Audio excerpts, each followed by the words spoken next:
Chief justice of Pakistan جو اپنے اکتوبر 2024 کے بعد جن اختیارات کو ایکسرسائز کر رہے ہیں، جسٹس منصور علی شاہ ان کو چیلنج کر رہے ہیں؟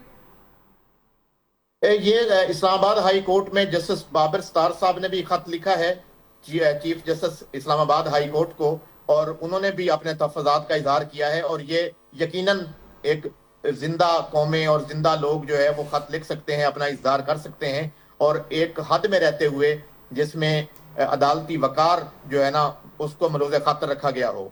تو سابق retired chief justice of Pakistan justice فائز عیسیٰ صاحب بھی بہت زیادہ خط لکھتے رہے، اس سے پہلے بھی خط لکھے جاتے رہے، لیکن اس میں اس وقت یہ جو سلسلہ شروع ہو گیا ہے خطوط کا، ابھی تک تو اس خط میں کوئی ایسی چیز سامنے نہیں آئی ہے کہ جس کو ہم یہ دیکھیں کہ اس میں چیف جسٹس صاحب کے اختیار کو چیلنج کیا گیا ہے یا عدالتی وقار کے منافی کوئی بات جسٹس منصور شاہ صاحب نے کی ہے۔ لیکن جو باتیں انہوں نے کی ہیں وہ پروسیس کے مطابق کی ہیں اور عدالتی وقار کے عین مطابق کی ہیں۔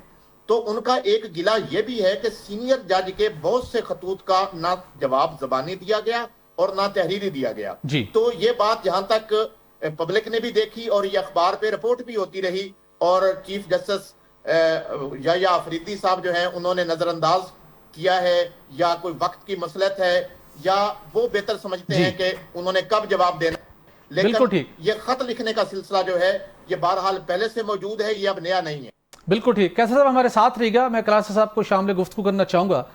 کلاسر صاحب، آپ کو جیسے منصور علی شاہ کا یہ خط اور ان کے جو سوالات ہیں، کیا ایک غیر معمولی آپ کو یہ اقدام لگتا ہے؟ اور بالخصوص جس موقع کے اوپر انہوں نے سوالات اٹھائے ہیں، جوڈیشل کانفرنس کے موقع پر چاہتے ہیں کہ publicly chief justice supreme court of Pakistan ان کا جواب دیں، اور بالخصوص جو بڑا کریٹیکل پوائنٹ ہے، اگرچہ کہ پاکستان تحریک انصاف بھی 26واں ترمیم کے معاملے کو اور دیگر کچھ معاملات کو بہت ہائی لائٹ کر رہی ہے، سنوائی نہیں ہوئی جو اس خط کے اندر کچھ پوائنٹس ہیں، لیکن وہ کہتے ہیں کہ جو عدلیہ کا اختیار تھا وہ ایگزیکٹو کے پاس چلا گیا ہے۔ آپ کس نگاہ سے دیکھتے ہیں اس خط اور اس خط کے اندر اٹھائے جانے والے سوالات کو؟ بڑا اہم سوال ہے، اور میرے کوئی تھوڑے سے ہو سکتے ہیں کیا ہوتا ہے، میں کوشش کرتا ہوں کہ لفظوں کو بہتر طریقے سے ہم انتخاب کریں۔ جی، وہ نا منیر نیاز صاحب کی بڑی خوبصورت ایک پنجابی کی نظم ہے، کوئی شہر کے لوگ بھی ظالم سن کو انسانوں مرن دا شوق ہوئی سی۔ بالکل ٹھیک۔ یہ شوق کہاں سے شروع ہوا ہے اور اینڈ کہاں پہ ہوا؟ مطلب جو بات ابھی کیسر نے کی ہے کہ بڑے سینئر جج، چلو آج تو مان لیا کہ یا فریدی صاحب جو ہیں شاید اس طریقے کا نہیں وہ چیزیں کر رہے ہوں گے جو اپنے ججز کی ایکسپیکٹیشن پہ۔ واٹ اباؤٹ جو سابق چیف جسٹسز رہے ہیں، وہ تو بڑے سینئر ججز تھے، جو بات انہوں نے حوالہ بھی دیا ہے جی۔ اس وقت سب سے زیادہ یہ جو لیٹر بازی شروع ہوئی تھی، یہ تو آپ کو یاد ہوگا ثاقب نثار صاحب کے دور سے شروع ہوئی۔ جی، قاضی فیض عیسیٰ صاحب بھی لکھتے تھے، پھر اس کا آصف سعید کھوسہ صاحب کا بھی، ہم ان کے درمیان بھی آپس میں ابھی وہ ایک دوسرے کو مطلب چیمبر ساتھ ساتھ ہوتے تھے ان دونوں کے، ابھی ساتھ والے چیمبر میں لیٹر پہنچا نہیں ہو جاتا، میڈیا میں پہلے آ جاتا، لابنگ تو کھیلی جا رہی تھی، سو میڈیا کو ساتھ ملایا ہوا تھا ججز نے۔ ججز کی پالیٹکس جو تھی آپس کی، ایک دوسرے کو نہیں برداشت کر پا رہے تھے فار وٹ ایور ریزن، میں اس میں نہیں جاتا کیا ریزن تھی، ہمارے لیے انریبل ہیں، ہم بڑے چھوٹے لوگ ہیں، لیکن انہوں نے اس میں میڈیا کو بھی شامل کیا۔ آپس کی لڑائی تھی، آپس میں لڑ لیتے، لیٹر لکھ لیں، آپ نے لکھا میں نے لکھا، پڑھ لیا جواب، ٹھیک ہے، اندر کی لڑائی اندر رکھے نا۔ جب آپ نے لیٹر بازی شروع کی اس کا نتیجہ کیا نکلا؟ اسٹیبلشمنٹ اور حکومت کو یہ میسج کیا کہ جناب یہ تو آپس میں لڑ رہے ہیں ججز، ہم فائدہ اٹھائیں۔ حکومتیں کب چاہتی ہیں کہ جوڈیشری کم پاورفل ہو؟ اسٹیبلشمنٹ کب چاہے گی کہ آپ کے ججز جو ہیں پاورفل ہوں اور آپ کے خلاف فیصلے دیں؟ اس لیٹر بازی نے آپ کی عدالتوں کو اس لیول تک لے آئے ہیں کہ آپ نے اپنے ہاتھ پاؤں کٹوائے ہیں اسٹیبلشمنٹ اور حکومت کے ہاتھوں آپس کی لڑائیوں کی وجہ سے۔ بالکل ٹھیک ہے۔ میں ابھی بھی سمجھتا ہوں کہ اس طرح کے لیٹر آنا، سامنے آنا، پبلک میں آنا، it will go against the judiciary itself، یہ فردر ویک ہو گیا۔ بالکل ٹھیک ہے۔ اچھا دوسری لاسٹلی، کوئی یا فریدی صاحب نے کوئی لابنگ نہیں کی تھی، نیور میڈم، میں ان سے کبھی نہیں ملا، میں نہ میرا یہ تو دوست ہے نا اطہر منیلا صاحب، اگر میرے سے ان سے بڑی مطلب پرانی، میں ان کی بڑی عزت کرتا ہوں، he is a very nice human being, a very good جج ایز ویل۔ اطہر منیلا صاحب ہوں یا اس کے بعد یہ یا فریدی صاحب ہوں، منصور شاہ صاحب، یہ تو ایک ہی اس چیمبر کے دوست تھے۔ جی، اگر آپ لوگ بیٹھ کے یہ چیزیں آپس میں نہیں طے کر سکتے، بول چال نہیں رہی، یہ چیمبر چیف جسٹس کا ہے، یہ منصور علی شاہ صاحب کا ہے، یہ ان کا اطہر منیلا صاحب کا ہے، تو میڈیا کے ذریعے گفتگو کرنی ہے۔ جیسے گھر میں میاں بیوی نہیں لڑ پڑتے، میں بھی بعض لڑ پڑوں بچوں کو کہتا ہوں ماں کو یہ کہو، وہ ادھر سے آتے ہیں باپ کو یہ کہو، گھر میں دو تین دن یہ سچویشن ہماری چلتی رہتی ہے، ہر گھر میں چلتی ہے۔ لیٹ می سے دیٹ کہ ہمارے گھر میں بھی ہوتے، بچے تنگ آ جاتے، بابا جاؤ خود بات کر لو، ماما آپ، تو یہی وہی والا کام یہاں پہ شروع ہو گیا ہے کہ میڈیا کے ذریعے پیغامات بھجوائے جا رہے ہیں، ادھر سے وہاں سے ہائی کورٹ سے لیٹرز آ رہے ہیں، ادھر سے سپریم کورٹ سے آ رہے ہیں، اور ادھر سے جناب وہ بھیج رہے ہیں یہ بالکل ٹھیک ہے. اب دیکھتے ہیں کل چیف جسٹس ان سوالوں کو کیسے ایڈریس کرتے ہیں. کیسے صاحب آپ سے کلاس کویسچن جاننا چاہوں گا. جیسے کلاس صاحب نے بہت تفصیل کے ساتھ اس سارے معاملے کے تمام پہلوؤں کے اوپر روشنی ڈالی ہے. کیا خطوط کا یہ سلسلہ عدلیہ کی کارکردگی کو بہتر بنائے گا یا اس سے عدلیہ کا وقار مجروح ہوگا یا ان کی کارکردگی متاثر ہوگی, عدلیہ کمزور ہوگی؟ کس نگاہ سے دیکھتے ہیں آپ؟ دیکھیں اس میں تو بالکل یہ کوئی عدالتی کارکردگی کو بہتر کرنے کے لیے ہی ہوتا ہے کہ چیزیں ڈسکس ہوتی ہیں. جہاں خامی نظر آتی ہے وہ اگر آئین پاکستان جو ہے وہ ہمیں بولنے کی اور اپنے اظہار کی آزادی دیتا ہے تو آئین کو جج سے بہتر کون سمجھتا ہے. لیکن اس میں ماضی میں یہ چیز رہی اور جو 2 سال 3 سال 4 سال پہلے کہ پبلک جو ہے وہ بات کر دیتی تھی, اخبارات میں رپورٹ ہوئی, کالم نگاروں نے بھی لکھی کہ اگر ایک کیس ایک بینچ میں فکس ہوتا ہے تو فیصلہ پہلے ڈسکس ہو جاتا تھا کہ اگر یہ کیس فلاں جج صاحب کے بینچ میں لگا ہے تو اس کا فیصلہ کیا ہونے والا ہے. تو یہ چیز ایک منفی تاثر چھوڑ گئی ہے اور اب میری خواہش ہے کہ یہ تاثر ختم ہونا چاہیے. اور منصور شاہ صاحب کے جو 6 سوالات ہیں اور 7 صفحات ہیں, اگر ان کا تعارف نکال دیا جائے تو وہ 6 سوالات تو ایک صفحے کے بنتے ہیں. باقی انہوں نے 6 صفحات جو ہیں وہ سوالات ایک صفحے کے ہیں, باقی 6 صفحات ان کی وضاحت ہے کہ میں نے یہ سوالات کیوں کیے ہیں. تو انہوں نے اپنے سوالات میں بھی یہ بات کی ہے کہ میں نے یہ سوالات اس لیے کیے ہیں کہ عدالتی وقار پہ کوئی زد نہ. بالکل ٹھیک, بالکل ٹھیک. اسی کے ساتھ ناظرین آگے بڑھتے ہیں اور آپ کو بتائیں گے کہ ریسنٹلی ایک کتاب منظر عام پر آئی جس کا نام پشتون مزاحمت اور ریاست ہے. امل خٹک صاحب کی طرف سے لکھی گئی.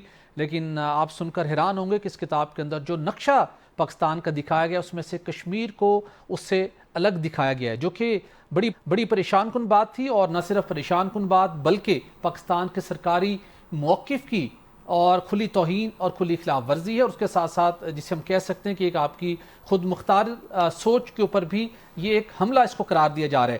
اگر ہم بات کریں سروے اینڈ میپنگ ایکٹ 2020 کی, جس کے مطابق اگر آپ پاکستان کے نقشے کی خلاف ورزی کرتے ہیں تو اس کے مطابق آپ کو 5 سال تک قید اور 50,000 روپے جرمانے 50 لاکھ روپے جرمانے کا سامنا کرنا پڑتا ہے.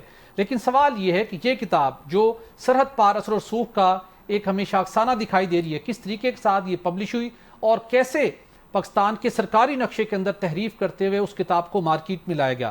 مختلف حلقوں کی طرف سے یہ مطالبہ کیا جا رہا ہے کہ اس کتاب کو, جس کے اندر پاکستان کے نقشے کے اندر تبدیلی کی گئی ہے, اس کو کتاب کو ہٹایا جائے. اور اس کے ساتھ ساتھ یہ نقشہ جو کہ بھارتی نقشہ سازی کی سوچ کی عکاسی کرتا ہے, یہ کتاب کسی صورت مارکیٹ میں فروخت کے لیے یہ پڑھنے کے لیے دستیاب نہیں ہو سکتی. اور اس کے ساتھ ساتھ جو پاکستان کے سرکاری موقف کی توہین ہوئی ہے, وہیں پر پاکستان کے سرکاری نقشے کا محافظ کوئی یہ قانونی اختیار تو ہے ہی ہے, لیکن اس کے ساتھ ساتھ یہ ایک قانونی اور قومی فریضہ بھی ہے, جس کی وجہ سے مختلف حلقوں کی طرف سے اس بات کی جانب توجہ مبذول کروائی گئی ہے کہ متعلقہ حکام جہاں پر سروے اینڈ میپنگ ایکٹ 2020 کی خلاف ورزی ہوئی ہے تو اس کتاب کو مارکیٹ سے ان کو اٹھانا چاہیے اور مارکیٹ کے اندر اس کتاب کی فروخت کی اجازت کسی صورت نہیں ملنی چاہیے. ناظرین یہاں پر ایک بریک لیں گے اور بریک کے بعد بات کریں گے کہ 5G ٹیکنالوجی جس سے پاکستان کی ڈیجیٹل اکانومی کا مستقبل جڑا ہوا, اس کے راہ میں کئی رکاوٹیں ہیں اور ان رکاوٹوں کو کب دور کیا جائے گا, اور 5G ٹیکنالوجی سے پاکستان مختلف شعبوں کے اندر کیسے ترقی کی منازل طے کر سکتا ہے, کیسے روزگار کے مواقع بڑھ سکتے ہیں, اس پر تفصیل سے بات کریں گے. ایک بریک کے بعد ہمارے ساتھ رہیے گا. کوئی بھی ملک اپنی جدید ٹیکنالوجی کو آگے بڑھائے بغیر ترقی کی منازل طے نہیں کر سکتا. یہی ہم دیکھتے ہیں کہ پاکستان کے اندر بھی 2013 کے بعد 3G اور 4G مارکیٹ میں آنے کے بعد پاکستان کے مختلف شعبوں کے اندر بڑی تبدیلیاں آئیں. بالخصوص پاکستان کی آئی ٹی ایکسپورٹس میں اضافہ ہوا. بہت سے ایسے شعبے جو پہلے ڈیجیٹل فیسلٹیز سے محروم تھے وہاں پر ڈیجیٹلائزیشن ہوئی, سرکاری شعبے میں بھی اور نجی شعبے کے اندر بھی. لیکن ابھی جدت اور ترقی کا یہ سفر ادھورا ہے چونکہ 5G ٹیکنالوجی کی امپلیمنٹیشن بہت ناگزیر ہو چکی ہے. دنیا کے کئی ممالک کے اندر 5G ٹیکنالوجی کے جو سفر ہے وہ شروع ہو چکا ہے, لیکن پاکستان کے اندر اگرچہ کہ نجی شعبہ اپنی مدد آپ کے تحت اور انٹرنیشنل جو اس کو پوٹینشل دستیاب ہوتا ہے اس کے پیش نظر وہ اپنی گروتھ کے اندر اپنی ایفرٹ کرتے ہوئے آگے بڑھ رہے ہیں, لیکن جو ٹیکنالوجی کی راہ میں کچھ رکاوٹیں ہیں, کچھ ہرڈلز ہیں, کچھ اس کی کوالٹی کے ایشوز ہیں, اس کی وجہ سے بہت سے مسائل کا سامنا کرنا پڑتا ہے. اس کے ساتھ ساتھ کچھ ٹیکسیشن کے مسائل بھی ہیں.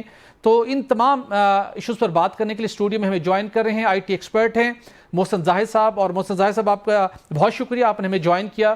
اور ناظرین, میں آپ کو بتاتا چلوں کہ محسن زاہد HSC کے پورٹل کے مطابق پاکستان کے پہلے PhD اس شعبے کے اندر جنہوں نے سوشل میڈیا کے اوپر PhD کی. تو ہم تعارف کرائیں گے ڈاکٹر محسن زاہد صاحب کا. ڈاکٹر صاحب, آپ کا بہت شکریہ. میں آپ سے ضرور جاننا چاہوں گا کہ پاکستان میں طویل عرصے سے بات چیت تو ہو رہی ہے کہ ہمیں 5G ٹیکنالوجی کی طرف جانا چاہیے, لیکن کچھ لٹیگیشنز ہیں, کچھ دیگر مسائل ہیں, ابھی تک ہم اس کو رول آؤٹ نہیں کر پائے. لیکن 5G ٹیکنالوجی کی پاکستان جیسی مارکیٹ کے اندر امپورٹنس کیا ہے پاکستان کی اکنامک گروتھ کے حوالے سے اور اس کے ساتھ ساتھ انوویشن کے حوالے سے؟ یہ بڑا سہیل صاحب آپ نے بڑا ویلڈ کویسچن کیا اور بڑا امپورٹنٹ ہے, اس لیے کہ ڈیولپمنٹ کے دو پرسپیکٹیو ہوتے ہیں. ایک پرسپیکٹیو یہ ہے کہ آپ اکیلے کہاں پہ جا رہے ہیں, اور دوسرا پرسپیکٹیو یہ ہے کہ آپ کے کمپٹیشن میں جو لوگ ہیں, آپ چونکہ ایک کیپٹلسٹ سسٹم کے اندر کام کر رہے ہیں, تو آپ کا کمپٹیشن کیا کر رہا ہے. دونوں پرسپیکٹیو سے اگر ہم دیکھیں تو پاکستان 4G اڈاپشن میں بھی بہت کوئی لیڈنگ پوزیشن میں نہیں تھا, اور 5G میں بھی خاصا پیچھے رہ گیا. افریقہ کے بہت سارے ممالک ہیں جنہوں نے 5G کی اڈاپشن آلریڈی شروع کی ہوئی ہے. اب وہ جو پرسپیکٹیو ہے کہ پاکستان اکیلا کہاں پہ جا رہا ہے, تو میرا یہ خیال ہے کہ 5G ایک ایسی روڈ کی طرح ہے, GT روڈ سمجھ لیں کہ دو رویہ لین اگر ہے, تو 5G کا مطلب یہ ہے کہ وہ 12 لین کی روڈ بن جائے گی. اب 12 لین کی روڈ کا انفراسٹرکچر 2 لین کی روڈ پہ نہیں چل سکتا. ٹھیک, تو اس طریقے سے جتنی بھی ڈیولپمنٹ آگے ہونی ہے آرٹیفیشل انٹیلیجنس کے پرسپیکٹو سے, AR کے حوالے سے, VR کے حوالے سے, اس کے لیے جو ریکوائرڈ بینڈ وڈتھ اور فریکوینسی ہے وہ اتنی زیادہ ہے کہ وہ کرنٹ انفراسٹرکچر کے اوپر نہیں چل سکتی. اس کا مطلب یہ ہوا کہ اگر ہم وہ انفراسٹرکچر ڈیولپ نہیں کریں گے جس کے اوپر سارے کے سارے کارخانے IT کے بننے تھے, ایپس بننی تھیں, سسٹمز بننے تھے, وہ ہم نہیں بنا پائیں گے. اگر ہم نہیں بنا پائیں گے تو وہ سارا بزنس جو ڈیولپ کنٹریز کا ہے وہ ان کنٹریز میں جانا شروع ہو جائے گا جہاں پہ 5G کی اڈاپشن شروع ہوئی ہے. بالکل ٹھیک, بالکل پھر سسٹم اس وقت تک ڈیولپ نہیں ہو سکتا. لیکن اگر ہم بات کریں جو اس وقت ہماری ڈفرینٹ کمپنیز ہیں جو آلریڈی انہوں نے اپنی ایفرٹس کرتے ہوئے باہر سے انہوں نے اپنے کلائنٹس تلاش کیے, آرڈر حاصل کیے اور یہاں پر بیٹھ کر کام کر رہی ہیں, تو ان حالات کے اندر انہیں کام کرتے ہوئے اگر ہم تھوڑا سا میں جاننا چاہوں گا, چونکہ پچھلے کچھ دنوں میں یہ اطلاعات سامنے آ رہی تھی کہ وہ پاکستانی کمپنیاں جنہوں نے یہاں پر بیٹھ کے بہت سا ریونیو جنریٹ کیا ہے, انہوں نے نہ صرف اپنی کمپنیوں کے لیے بلکہ ملک کو بھی بہت کثیر زر مبادلہ و ریمٹ کرنے میں یہاں کامیاب ہوئے ہیں, لیکن ان کو کئی مشکلات کا سامنا ہے. کچھ پالیسی ہرڈلز ہیں, کچھ ٹیکسیشن کی ہیں. اب وہ کمپنیاں آپریشن پاکستان میں بیٹھ کے جاری رکھنا چاہتی ہیں, لیکن اپنی ٹرانزیکشنز کے لیے جو ٹیکس ہیوی ٹیکس کے کچھ جو ہرڈلز ہیں, مشکلات ہیں, اس سے بچنے کے لیے وہ اپنی کمپنیز کو UAE یا امریکہ کسی اور کنٹریز میں لے کے جا رہے ہیں. یہ فینومینا کیوں ڈیولپ ہوا ہے, اور واقعی مارکیٹ کے اندر کچھ ایسی پریکٹس ہے؟ لیکن سب سے بڑا جو چونکہ ڈیجیٹل مارکیٹنگ کے حوالے سے لوگوں کو پتہ ہے کہ ایک سرٹن لمٹ ایڈ سپینڈ کے اوپر لگی ہوئی ہے, اور آپ سمجھتے ہیں کہ ڈیجیٹل مارکیٹنگ ایجنسی جو ہے اس وقت تک اچھے طریقے سے آپریٹ نہیں کر سکتی جب تک وہ کلائنٹ کی جو ریکوائرڈ ایڈ سپینڈ اماؤنٹ ہے اس کے مطابق اس کو ایگزیکیوٹ نہیں کرے گی. لاسٹلی میں آپ سے یہ ضرور جاننا چاہوں گا کہ اس وقت اگر ہم بات کریں کہ آج ہمارے پاس 5G ٹیکنالوجی نہیں ہے, اس کے ریگولیٹری ریزنز ہیں, لٹیگیشن ہے, اور ہم توقع کر رہے ہیں کہ جلد از جلد سپریم کورٹ آف پاکستان اس پر فیصلہ دے تاکہ 5G اسپیکٹرم کا آکشن ہو اور پھر کمپنی اپنے آپ کو رول آؤٹ کر سکیں اپنے انفراسٹرکچر کے حوالے سے بھی اور اس ٹیکنالوجی کے حوالے سے بھی. لیکن اگر آج کے دن کی ہم بات کریں تو کون سے ایسے کانٹریکٹس سے, کون سے ایسی سروسز ہیں جو 5G کی ٹیکنالوجی نہ ہونے کی وجہ سے ہم دنیا کے مختلف ممالک کو نہیں دے پا رہے, جبکہ دنیا کے اندر ایسے آرڈرز موجود ہیں جن کا وہ ممالک پک کر رہے ہیں جہاں پہ 5G کی ٹیکنالوجی کی سروس اویلیبل ہے. وہ کچھ ایسے شعبے یا کچھ ایسی سروسز آپ ہائی لائٹ کر سکتے ہیں؟ لیکن سب سے بڑا جو میں سمجھتا ہوں کہ پاکستان کی جو میڈیکل کمیونٹی ہے, پاکستان کے ڈاکٹرز ڈیولپ کنٹریز کے اندر الحمدللہ ایک بڑی اچھی سروسز دے رہے ہیں. اب جو 5G کی جو سب سے افیکٹو یوٹیلائزیشن ہیلتھ سیکٹر کے اندر وہ یہ ہے کہ آپ ریموٹ آپریشن کر سکتے ہیں. 4G میں لیٹنسی اتنی زیادہ ہوتی ہے کہ آپ کوئی ایکشن پرفارم کرنے اور ایکچوئل روبوٹ کے ایکشن کے اندر خاصا گیپ آ جاتا ہے, جس کی وجہ سے پاسبل نہیں ہوتا کہ ڈاکٹر ایک اچھا افیکٹو آپریشن کر سکے. اس کے لیے 5G کی جو لیٹنسی ہے جو بہت کم ہوتی ہے, اس لیٹنسی کے اوپر پاکستان میں بیٹھا ہوا ڈاکٹر دنیا میں کہیں پہ بھی آپریشن کر سکتا ہے, اور پھر پاکستان کے جو مریض ہیں ان کے لیے جو انٹرنیشنل ڈاکٹر ہے اس کی جو صحت کی جو آپریشن کی جو سہولیات ہیں وہ پاکستان میں بھی مل سکتی ہیں. دوسرا جو جیسے پاکستان کی گورنمنٹ نے خاصا آج کل فوکس کیا ہوا ہے اسمارٹ سٹی کے اوپر. Smart city in true sense اس وقت تک نہیں بن سکتا جب تک وہ IoT پہ نہیں جائے گا, اور IoT اور اسمارٹ سٹی کی پری ریکوزٹ ہے کہ اس کے لیے جو ریکوائرمنٹ ہے ڈیوائسز کی کنیکٹیوٹی کی وہ 5G ہی پوری کر سکتی ہے. اوکے. اس کا مطلب گورنمنٹ کا جو ویژن اسمارٹ سٹی کا ہے وہ 5G کے بغیر مکمل نہیں ہوگا. بالکل اس 5G کی جتنی بھی ہرڈلز ہیں جو بھی ہمارے سامنے آ رہی ہیں اس کو جلدی ایڈریس کرنا میرے خیال میں بہت ضروری ہے. بالکل ٹھیک. یہ وقت کی اہم ضرورت بن چکے ہیں ناظرین. جو بھی ہرڈلز ہیں ان کو ریموو کرنا چاہیے چونکہ 5G جب تک فلی نہیں ہوتا اس وقت پاکستان جو دنیا کے اندر بے پناہ مواقع موجود ہیں ڈیجیٹل ورلڈ کے اندر انٹر ہونے کے اور اس کے ساتھ ساتھ جو اپارچونیٹیز موجود ہیں ان کو اویل کرنے کے حوالے سے اس وقت تک ہم اپنے اس خواب کو پورا نہیں کر سکتے جب تک 5G ٹیکنالوجی ان پلیس نہ ہو. ہم توقع کرتے ہیں کہ PTA وزارت انفارمیشن ٹیکنالوجی اور دیگر سٹیک ہولڈرز جلد از جلد 5G کے فلی امپلیمنٹیشن کے لیے اپنا کردار ادا کریں گے. ناظرین آج کے لیے اتنا ہی. ہمیں دیجیے اجازت. اللہ حافظ.